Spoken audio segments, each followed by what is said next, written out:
You slept 8 hours last night, maybe even 9. You set the alarm later, you went to bed earlier, you did everything you were supposed to, and you still woke up feeling like you got hit by a bus. So you drag yourself to the coffee machine, pour your second cup before noon, and quietly wonder if something is wrong with you. Here's the thing, something might be, but it's probably not what you think. Because the problem with exhaustion isn't usually how many hours you sleep. It's what's happening inside your body before, during, and after those hours. And today, we're going through every reason you might still be exhausted even when you think you're doing everything right. Your body has two separate systems that control when you feel sleepy and when you feel awake. Most people have heard of one but not the other, and if either one is broken, sleep stops working. The first is called sleep pressure. Throughout the day, your brain accumulates a chemical called adenosine. The longer you've been awake, the more adenosine builds up, and the sleepier you feel. It's like a pressure gauge slowly filling all day long. By nighttime, the pressure is high enough that your body essentially demands sleep. When you finally do sleep, your brain clears the adenosine out, and you wake up with the gauge reset to 0. That's how it's supposed to work. The problem is caffeine. Caffeine doesn't give you energy. It blocks adenosine receptors in your brain so you can't feel the sleep pressure that's still building. The adenosine doesn't go away, you just stop noticing it. So when the caffeine wears off, all that built-up pressure hits you at once. That's the afternoon crash. And if you drink caffeine too late in the day, it disrupts the clearing process overnight, which means you wake up with leftover adenosine still floating around. You slept, but your brain never fully took out the trash. The second system is your circadian rhythm. This is your internal 24-hour clock, controlled by a tiny region in your brain called the suprachiasmatic nucleus. It sounds complicated, but its job is simple. It tells your body when it's daytime and when it's nighttime based on light exposure. When it's working properly, your body ramps up alertness in the morning, sustains it through the day, and winds it down in the evening. The catch is that this clock is set primarily by light, not by what time you go to bed, not by your alarm, by light hitting your eyes. Morning sunlight tells your brain it's time to be awake, and that signal cascades through your entire body, setting the timing for hormone release, body temperature, digestion, and energy levels for the rest of the day. If you never get morning sunlight because you wake up indoors, commute in a car, and sit in an office, your circadian clock drifts. It doesn't know what time it is, so your energy peaks and crashes happen at random, instead of following a predictable rhythm. You might feel wired at midnight and destroyed at 2 p.m. That's not laziness. That's a clock without a signal. Even if your sleep systems are working perfectly, your hormones can still sabotage everything. Cortisol, your stress hormone, is supposed to follow a very specific daily pattern. It peaks in the morning to wake you up and gradually declines throughout the day, reaching its lowest point at night so you can fall asleep. This is called the cortisol awakening response, and in a healthy body, it works like a built-in alarm clock. But chronic stress flattens this curve. When you're stressed all the time, cortisol stays elevated at night when it should be low, making it hard to fall asleep, and it's blunted in the morning when it should be high, making it hard to wake up. The result is you feel tired but wired at bedtime and groggy and sluggish in the morning. Not because you didn't sleep enough, but because the hormone that's supposed to regulate your energy has lost its rhythm. Then there's melatonin. Melatonin doesn't knock you out. It signals to your body that it's time to transition into sleep. Your brain starts producing it when darkness falls, and it stops when light hits your eyes. The problem is screens. The blue light from your phone at 11 p.m. tells your brain it's still daytime. Melatonin production gets delayed, sometimes by hours. So even though you're lying in bed at midnight, your body doesn't think it's nighttime yet. You eventually fall asleep, but you've pushed your entire sleep cycle later without pushing your alarm later. You wake up mid-cycle, and mid-cycle wake-ups feel terrible. And then there's your thyroid. Your thyroid hormones T3 and T4 regulate your metabolic rate, which is basically how much energy every cell in your body produces. When thyroid function is even slightly low, a condition called subclinical hypothyroidism, everything slows down. You feel sluggish, foggy, cold, and tired no matter how much you sleep. This affects an enormous number of people and often goes undiagnosed because the symptoms look so much like normal tiredness that nobody thinks to check. Sometimes the reason you're exhausted has nothing to do with sleep at all. Your body literally doesn't have the raw materials it needs to produce energy. Iron is the biggest one. Iron carries oxygen in your blood. When iron is low, your cells aren't getting enough oxygen, which means they can't produce energy efficiently. It doesn't matter how much you sleep because sleep doesn't fix an oxygen delivery problem. Low iron affects an estimated 2 billion people worldwide, and the primary symptom is fatigue that doesn't improve with rest. Women, vegetarians, and frequent blood donors are especially at risk. Vitamin D plays a role too. Low vitamin D is strongly linked to fatigue, and studies have shown that supplementing vitamin D in deficient people significantly improves energy levels. Given that about 42% of American adults are vitamin D deficient, this is a staggeringly common contributor to exhaustion that most people never consider. Magnesium is involved in energy production at the cellular level. Your cells use a molecule called ATP as their primary energy currency, and magnesium is required for ATP to function. Without enough magnesium, your cells literally can't access their own energy supply. It's like having a full gas tank but a broken fuel pump. On top of that, magnesium deficiency disrupts sleep quality, causing more nighttime waking and less time in deep sleep. So you're running low on both sleep quality and cellular energy simultaneously.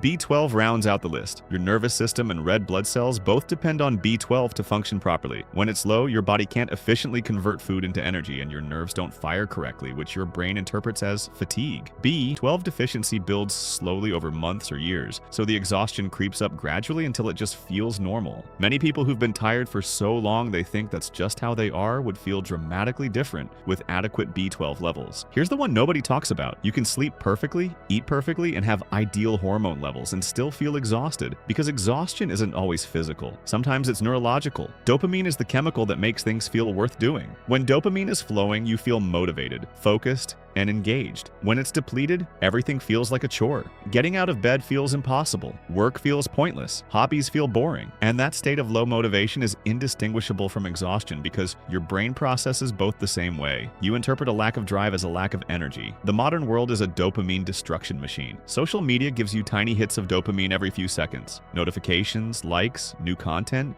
infinite scroll. Your brain was never designed to handle that frequency of stimulation. Over time, your dopamine receptors downregulate. They become less sensitive. You need more stimulation to feel the same level of engagement. And when you're not getting that stimulation, which is most of real life, everything feels flat and exhausting. This is why you can lie on the couch, physically rested, doing nothing, and still feel completely drained. Your body isn't tired. Your dopamine system is shot, and no amount of sleep fixes a depleted dopamine system. What fixes it is reducing the stimulation, which, ironically, feels harder than running a marathon when you're in that state. Decision fatigue plays a role too. Every choice you make throughout the day uses mental energy. What to eat, what to wear, how to respond to an email, whether to go to the gym. By the end of the day, your brain is exhausted from making hundreds of micro decisions, even if your body barely moved. This is why many high-performing people wear the same outfit every day or eat the same breakfast. They're not being boring. They're conserving mental energy for decisions that actually matter. On top of everything we've covered, modern life has created an environment that's almost perfectly designed to make you tired. Caffeine timing is the most fixable problem most people have. The half-life of caffeine is about 5 to 6 hours. That means if you drink a coffee at 2 p.m., half of that caffeine is still in your system at 8 p.m. A quarter of it is still there at 2 a.m. You might fall asleep fine because you've built a tolerance, but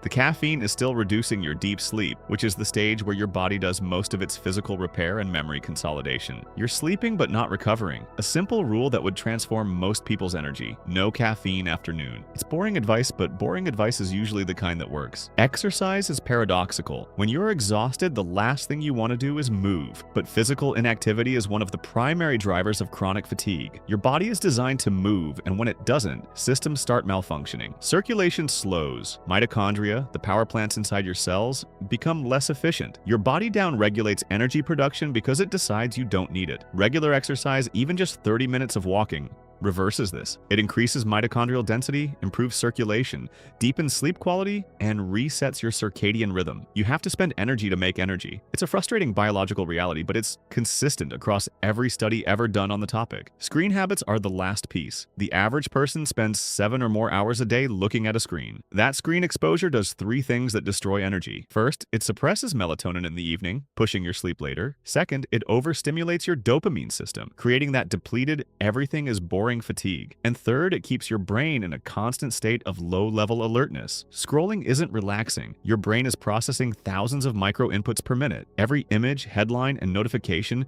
triggers a small evaluation response. That's cognitively expensive. So what feels like doing nothing on the couch is actually running your brain at a moderate workload for hours on end. You stand up feeling tired because you are tired. Your body rested, but your brain never stopped working. So here's the real picture. Exhaustion isn't one problem. It's a pileup of overlapping problems that modern life stacks on top of each other. A broken circadian rhythm from no morning sunlight, cortisol curves flattened by chronic stress, melatonin delayed by screens, thyroid function nobody checks, nutrient deficiencies from processed food, dopamine systems fried by infinite scroll, caffeine masking the damage while making it worse, and a sedentary lifestyle that convinces your body it doesn't need to produce energy at all. No single fix solves all of that, but the uncomfortable truth is that most of it comes back to the same handful of habits. Get morning sunlight, stop caffeine by noon, move your body, eat real food, put your phone down in the evening, go to bed at a consistent time. None of that is exciting. None of it will go viral, but every single one of those changes addresses multiple problems on this list simultaneously. You're not lazy, you're not broken, you're just living in a world that was built to exhaust you. And the first step to fixing it is understanding why. Thanks for watching. Like and subscribe to see more.